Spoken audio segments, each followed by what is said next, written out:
नमस्कार साथियों, जय श्री राम। साथियों, ये जो शास्त्री जी हैं ये हैं मनु चैतन्य का नाम है और ये शायद स्वर्गीय स्वर सम्राट जो हमारे सृजन चैतन्य जी थे उनकी शायद नातिन बताई जाती है। अच्छी भागवत कहती हैं, अच्छी बात है, अच्छा बोलती हैं, अच्छा ज्ञान है, लेकिन इन्होंने कुछ ऐसी कथनों को कहा जिससे हमारी आस्था को ठेस पहुंचा, हमारे आस्था पर सवाल खड़े हुए। इन्होंने किन कथनों को कहा, सबसे पहले आपसे यही निवेदन करूंगा उन कथनों को सुनिए कि इन्होंने किन कथनों को कहा, किन वक्तव्यों को कहा जिससे हमें आहत हुई, हमारी आस्था पर ठेस पहुंची। सबसे पहले उस वीडियो को देखिए, इन्होंने किस गाने को गाया है।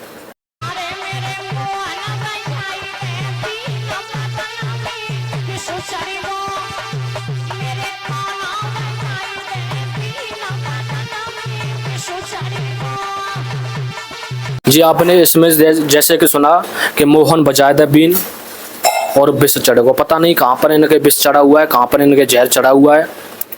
और इस गाने को सुन करके लोगों ने कोई भी प्रतिक्रिया नहीं दी।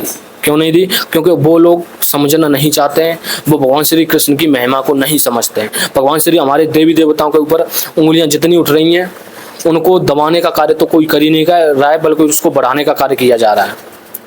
क्या भगवान श्री कृष्ण के पास बीन बजाने के अलावा और कोई कार्य नहीं है? क्या वो उनका विष उतारने के लिए सपेरा बन करके आएंगे जब बीन बजाएंगे? अब इसमें ये अपनी प्रतिक्रिया रखें कि हमारे प्रभु हैं, हमने अपने लिए गाया या कुछ भी कहा, तो सर ये मजाक हम नहीं सह सकते हैं कि आप भगवान श्री कृष्ण को सपेरा बना दो, भगवान श्री कृष्ण को बीन बनाने वाला बना दो, क्योंकि वो हमारी प्राण हैं, तन मन धन हमारी श्वास हैं।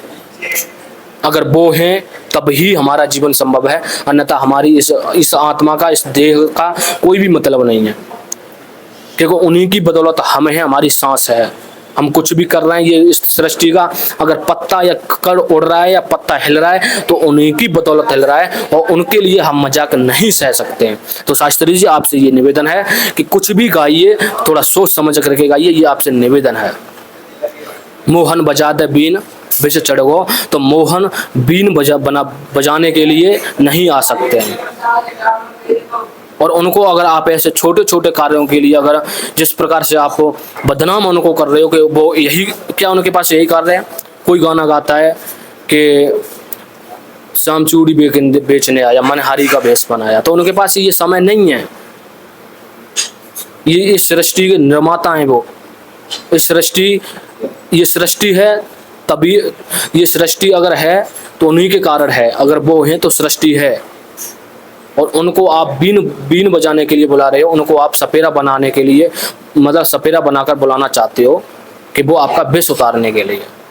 तो ये समाज को सोचना चाहिए, तो समाज इस पर अवश्य ही अपनी प्रतिक्रिया रखे। और जितने भी हमारे दर्शक हैं, आपसे यही निवेदन करूंगा, क्या भगवान श्री कृष्ण के पास यही कार्य रह गया है? क्या उनके पास और कोई कार्य है नहीं कि वो उनके विष को उतारेंगे, बीन बजाएंगे, सपेरा बन करके आएंगे? क्योंकि सपेरा का कार्य होता है बीन बजाना और विष को उतारना, तो वो सपेरा तो नहीं बन सकते हैं। कोई उन्हें मनहारी बना देता है, कोई उन्हें सपेरा बना रहा है, कोई उन्हें कुछ बना रहा है, कोई उन्हें कुछ बना रहा है। तो इस पर विचार करना आवश्यक है।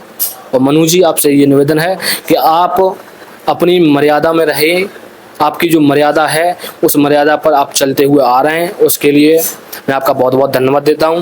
लेकिन कृपया करके मर्यादा से बाहर ना होइए, हमारे देवी देवताओं का अपमान ना कीजिए, क्योंकि हम वो नहीं सह सकते हैं। हम आपको सुनते हैं, अच्छी बात है, और हम जो सृजन चैतन्य जी हैं स्वर्गीय, उनका हम बहुत बड़े मतलब देखने वाले रहे हैं, एक तरीके से कहूँ तो फैन रहे हैं।